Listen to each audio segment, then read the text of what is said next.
Сәлем достар, қалдарыңыз қалай? Менің каналыма қош келдіңіздер. Бүгін девайсым iPhone 11-ге обзор жасайтын боламын. Және де 2020 жылдың соңында дәл iPhone 12 шыққан уақытта неге iPhone 11-ді таңдадым, сол жайында айтатын боламын. Оған қоса iPhone 11 мен iPhone 12-нің айырмашылығы жайында да айта кететін боламын. Осының барлығы қызықты болатын болса, менімен бірге болыңыздар. Және де каналға тіркеліп, лайк басып, комментарий қалдыруды да ұмытпаңыздар.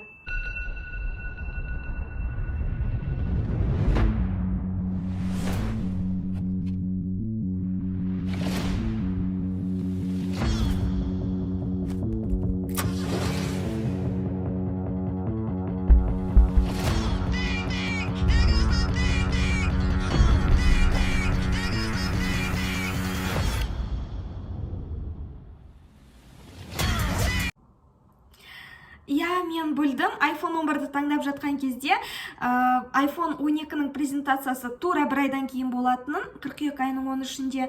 Бірақ неге екенін білмеймін, мен үшін iPhone 12-ден көрі iOS 14-дің шыққаны маңыздырақ болды. Сол себепті iPhone 11-ді ала беруді шештім. Менде себебі iPhone 6-да iOS 14 көтермейтінін білдім. Обновление жасалмайтынын білдім. iOS 14 тек iPhone 7-ден бастап қана көтереді, обновление жасалады. Сол себепті жаңа девайсқа ауысайын деп шештім.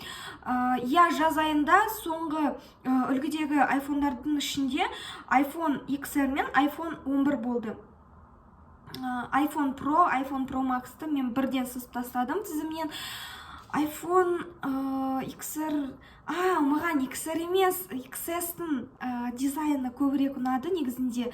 Бірақ соңғы үлгідегі телефонды алған дұрысырақ деп ойладым. Енді iPhone 11 мен iPhone XS-тің енді айырмашылығы Face ID жағынан iPhone 11 тезірек жұмыс жасайды, процессор жағынан мықтырақ. Енді бір минус деп айтып жатады көбісі. Мен де байқадым, ең бірінші екі телефонды қолға ұстаған кезде рамкасының айырмашылығын.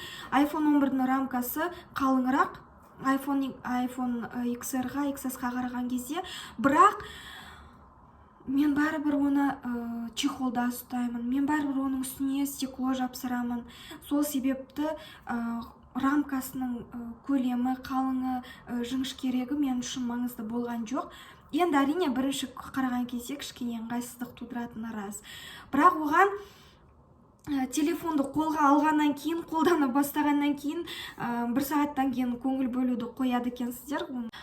iPhone 11-дің де бағасы негізінде аз емес. Рынокта бар девайстармен салыстырған кезде, Huawei-дің камерасы жақсырақ, фотоға жақсы түсіреді деп жатады. Samsung-ты неге екенін білмеймін, естімеппін.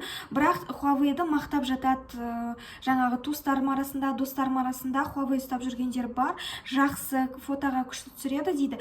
Бірақ видеоға түсіруге келген кезде менің ойымша, және менің сөзімді дәлелдейтіндер де болатын шығар араларыңызда. Видеоға түсіруге келген кезде iPhone-ға жететін смартфон жоқ. Оған қоса білесіздер, iPhone 11-де 4К бар, 4К 60 кадров в секунду. Сол себепті мен ойлаймын, видеоға бұл өте жақсы түсіреді, өзіме өте қатты ұнайды качестволары. Мысалға, YouTube-қа түсіріп жүрген блогтың барлығын мен iPhone 11-ге түсіремін. Себебі менде ешқандай видеокамера жоқ. Мен iPhone 11-де маған ұнаған бірінші артықшылы бұл Face ID бар.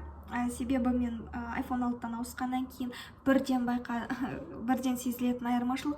Одан кейін экосистема, мысалы iPhone-дардың маған ұнайтыны, кез келген сізде iPhone, одан кейін жаңағы iPad, MacBook болатын болса, олар өзара тез қарым-қатынас жасайды.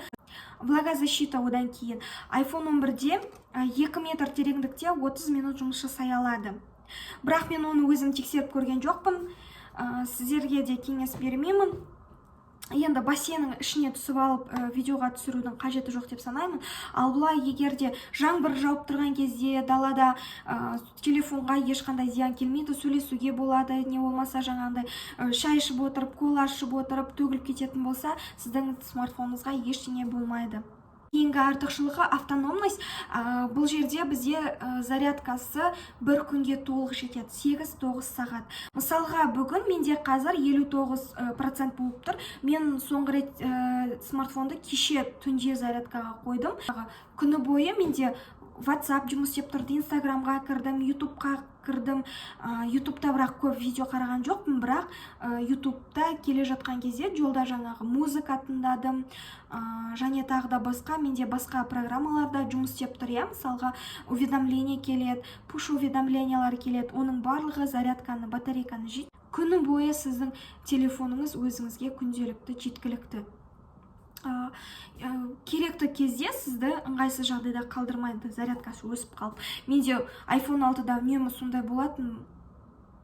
Өзіммен бірге үнемі powerbank алып жүретін. Powerbank болмаса бітті, жолда қалдың деген сөз. Меніңше iPhone 12 мен iPhone 11-дің ең басты айырмашылықтары бұл экранында. iPhone 11-де IPS матрица, ал iPhone 12-де барлықтарыңыз білетін шығарсыздар. Распаковканы барлықтарыңыз көрген шығарсыздар, OLED экран. Одан кейінгі артықшылық әрине MagSafe. MagSafe, чехол, жаңағындай магнитная зарядка, әрине бұның маңызды. iPhone 12-нің камерасының басты айырмашылығы бұл Dolby Vision. Презентациясында көрсеткендегіндей кино түсіруге болады, және сол киноны смартфонда өңдеуге мүмкіндік бар. Дизайнға келетін болсақ, әрине ностальгия. Сіз егерде 5S-ті, 5S-ті, 4 iPhone-дарды ұстаған болсаңыздар, әрине iPhone 12 енді сізге ностальгия болады. Мысалы, iPhone 12 оған қоса керамик шилдпен қорғалған, қорғанысы өте мықты. Телефонды жиі құлататын болсаңыз, онда сізге iPhone 12 өте жақсы девайс. 12-нің ерекшелігі мен үшін iPhone 12 mini.